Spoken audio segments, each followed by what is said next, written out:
Le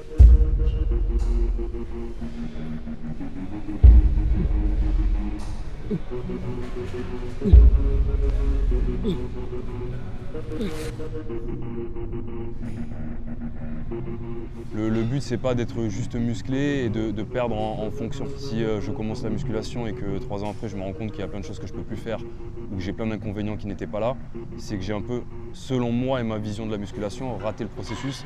Puisqu'il y a plein d'études qui montrent à l'heure actuelle que quelqu'un qui pratique de manière cohérente va améliorer sa santé, sa résistance, la résistance de ses tendons, même niveau cardiaque. Normalement, il n'y a que des bienfaits à pratiquer la musculation correctement.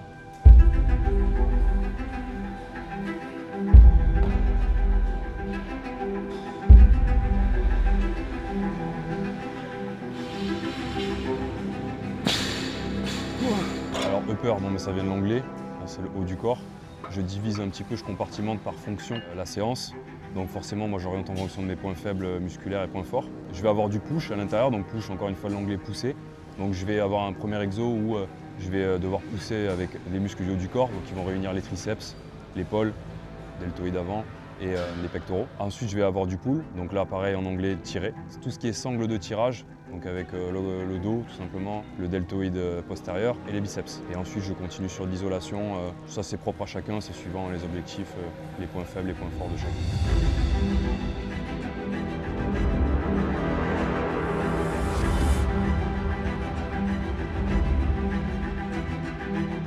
Le physique au bout d'un certain temps, il évolue toujours, mais 1% par 1%. Donc ça fait une différence sur 5 ans c'est sûr, mais on le voit beaucoup moins. Donc si vraiment on se base que sur les résultats, ça va être compliqué de tenir.